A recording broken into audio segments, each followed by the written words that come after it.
माननीय मुख्यमंत्री ये पूरी वाक्य से अवगत नहीं थे। जब उन्हें पूरा अवगत हुए तो उन्होंने कहा कि निश्चित रूप से इस पर हम विचार करेंगे। चूंकि वो दिल्ली जा रहे थे तो बहुत सारी बात सुने और बहुत सारा इंडिकेशन करके उन्होंने प्रमोद भैया को बताया। तो उसके बाद वो दिल्ली चले गए। दिल्ली जाने के बाद उन्होंने कहा कि दिल्ली से आने के बाद फिर हम बुलाएंगे। तो उसके बाद एसीएस के साथ, एसीएस जो सिद्धार्थ सर उनके साथ उनकी मीटिंग हुई डोमिसाइल मुद्दे पर, और मीटिंग हुई सप्लीमेंट्री रिजल्ट पर, और एज रिलैक्सेशन पर भी मीटिंग हुआ। तो निश्चित रूप से इसमें कुछ अच्छा होने वाला है। इस बार प्रश्न पत्र लीक नहीं होना चाहिए। अगर होता है तो निश्चित रूप से ये बहुत बड़ा करारा तमाचा होगा, क्योंकि जब माननीय प्रधानमंत्री ने लोकसभा में एंटी करप्शन बिल ला दिया, 10 साल की सजा और 1 करोड़ का जुर्माना, इस बात की भी चर्चा माननीय मुख्यमंत्री से मैंने की थी। तो माननीय मुख्यमंत्री ने कहा कि मैं दिल्ली से आ रहा हूं, यह कानून बिहार में भी लागू होगा। तो अब मुझे नहीं लगता है कि इस तरह की बात होगी।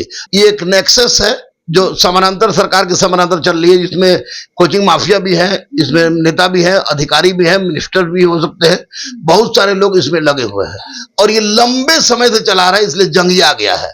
और इसको समाप्त करने के लिए जिस तरह का धुलाई की व्यवस्था माननीय प्रधानमंत्री ने किया है, माननीय योगी सर ने किया है, उसी तरह की व्यवस्था यहाँ भी होगी। क्वेश्चंस जितने भी आए पिछले बार, उसमें एनसीईआरटी और एससीईआरटी से लाइन बाय लाइन उठाया हुआ है। तो मैं यही कहूंगा कि 9, 10, 11, 12 का जो जिसका इस तरह से परीक्षा है, 1 to 5 वाले 9, 10 का, 6 to 8 वाले 9, 10 का, और उसके बाद 9, 10, 11, 12 वाले 9, 10, 11, 12 का एनसीईआरटी और एससीईआरटी पढ़ लेते हैं और डेली 2 सेट प्रैक्टिस करते हैं, तो निश्चित रूप से उनका रिजल्ट हो जाए। बीपीएससी हो, बीएसएससी हो, बीपीएसएससी हो, या सिपाही भर्ती बोर्ड हो, या शिक्षा विभाग हो, इन सबके डायरेक्टर्स को, सबके अध्यक्ष और सचिव है, उनका नकेल कसना जरूरी है। नमस्कार, लाइव बिहार देख रहे हैं आप, आपके साथ मैं स्नेहा गुप्ता। आपको बता दें, बीपीएससी टीआरई 3 की घोषणा हो चुकी है और 19 जुलाई से ये परीक्षा शुरू है। लेकिन हम आज बातचीत करने आए हैं गुरु रहमान से, सीधे जुड़ेंगे क्योंकि कुछ दिन पहले ही मुख्यमंत्री नीतीश कुमार से मुलाकात भी की थी और ऐसे कई मुद्दे हैं जो टीआरई 3 के चर्चा का विषय बन चुके हैं। सबसे पहले सर से जुड़ते हैं। सर, सबसे पहले आपने मुख्यमंत्री नीतीश कुमार से मुलाकात की है बीपीएससी टीआरई 3 को लेके, क्या कुछ कहा उन्होंने? देखिए, एक तो बात स्पष्ट था कि शिक्षक बहाली जब टियर 1 से ही टियर 1, टियर 2, टियर 3 में तो अति हो गया, शुरू से ही विवाद के घेरा में रहा। साथ ही साथ बिहार की तमाम तरह की परीक्षाएं विवाद के घेरा में रहती थी और लड़के रोड पर जाते थे, पिटा कर चले जाते थे। और मैंने स्पष्ट सोच लिया था कि चाहे जय हो चाहे क्षय हो, मैं माननीय मुख्यमंत्री से मिलूंगा। और इसी उद्देश्य से मैंने समय लिया। वहां प्रमोद सर है पीएस, उनके समय लिए तो समय उन्होंने दिया, और माननीय मुख्यमंत्री से मिलने का जब समय हुआ तो मैं वहां गया। और टीचर का भी एक लड़का को ले लिए थे ताकि उन लोगों को विश्वास हो जाए। तो वहां पर जाने के पश्चात मैं 12 पॉइंट मैंने दिया। 12 पॉइंट में सबसे पहला पॉइंट मेरा था सप्लीमेंट्री रिजल्ट का, दूसरा पॉइंट था डोमिसाइल का, तीसरा पॉइंट था 1 पोस्ट 1 रिजल्ट, और चौथा पॉइंट था आपको कि अटेम्प्ट की बात थी। और साथ ही साथ महत्वपूर्ण मुद्दा यह था कि जो दिव्यांग बिहार के हैं, जो महिलाएं बिहार के हैं, उनको किसी भी परिस्थिति में रिजर्वेशन बिहार में उनको मिलना चाहिए, ना कि दूसरे स्टेट की महिला और दिव्यांग को बिहार में रिजर्वेशन मिलना चाहिए, जो कि ऐसा हो रहा था। सबसे बड़ी आश्चर्य की बात यह है कि पता नहीं कितने टीचर हैं और कितने नेता लोग हैं कि माननीय मुख्यमंत्री ये पूरी वाक्य से अवगत नहीं थे। जब उन्हें पूरा अवगत हुए तो उन्होंने कहा कि निश्चित रूप से इस पर हम विचार करेंगे। चूंकि वो दिल्ली जा रहे थे तो बहुत सारी बात सुने और बहुत सारा इंडिकेशन करके उन्होंने प्रमोद भैया को बताया। तो उसके बाद वो दिल्ली चले गए। दिल्ली जाने के बाद उन्होंने कहा कि दिल्ली से आने के बाद फिर हम बुलाएंगे। तो उसके बाद एसीएस के साथ, एसीएस जो सिद्धार्थ सर उनके साथ उनकी मीटिंग हुई डोमिसाइल मुद्दे पर, और मीटिंग हुई सप्लीमेंट्री रिजल्ट पर, और एज रिलैक्सेशन पर भी मीटिंग हुआ। तो निश्चित रूप से इसमें कुछ अच्छा होने वाला है।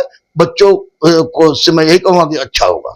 सर, इसके साथ बहुत सारे ऐसे मुद्दे हैं जो बीपीएससी टीआरई 3 के चर्चा का विषय बन चुके हैं, चाहे बात करें एज रिलैक्सेशन की या डोमिसाइल नीति की, या फिर बात करें हम जिस तरीके से पिछली बार प्रश्न पत्र लीक हो गया। क्या लगता है अगर इस बार प्रश्न पत्र लीक होगा? नहीं, देखिए, प्रश्न पत्र लीक तो टियर 1, टियर 2 में भी हुआ होगा, हमको जहां तक लग रहा है। लेकिन इस बार प्रश्न पत्र लीक नहीं होना चाहिए। अगर होता है तो निश्चित रूप से ये बहुत बड़ा करारा तमाचा होगा, क्योंकि जब माननीय प्रधानमंत्री ने लोकसभा में एंटी करप्शन बिल ला दिया, 10 साल की सजा और 1 करोड़ का जुर्माना। उसके बाद योगी आदित्यनाथ सर ने क्या किया कि यूपी में अध्यादेश जारी कर दिया कि उम्र कैद तक की सजा और ये आपको 1 करोड़ का जुर्माना। तो निसंदेह इस बात की भी चर्चा माननीय मुख्यमंत्री से मैंने की थी, तो माननीय मुख्यमंत्री ने कहा कि मैं दिल्ली से आ रहा हूं, यह कानून बिहार में भी लागू होगा। तो अब मुझे नहीं लगता है कि इस तरह की बात होगी। अगर ऐसा होता है तो सरकार कमर कसे हुआ है और मैंने भी कमर कसा है कि इस तरह की बात होगा तो चाहे कुछ भी हो, लड़कों के साथ मैं रोड पर उतर जाऊंगा। सर आखिरकार परेशानी कहाँ आ रही है? सिपाही भर्ती परीक्षा का प्रश्न पत्र लीक हो जाता है, बीपीएससी का TRE 3 का पेपर लीक हो जाता है। आखिरकार अब नीट स्कैम कितना बड़ा स्कैम है, आखिरकार क्यों बच्चों के भविष्य के साथ खिलवाड़ हो रहा है और किस तरीके के जो लोग इसमें संलिप्त है अभी तक पकड़ में क्यों नहीं आ रहे? छोटी छोटी मछलियां तो पकड़ में आ जाती है, लेकिन जो बड़ी मछली है, पर्दे के पीछे के कलाकार आखिरकार क्यों नहीं पकड़ रहा है? देखिए, छोटी मछली तो मैं शुरू से कह रहा हूँ, छोटी मछली पकड़े जा रहे हैं, बड़े मछली को नहीं पकड़े जा रहे हैं। तो एक बात मैं आपको बता दूं कि किसी को बच्चों की जिंदगी से और देश से मतलब है नहीं।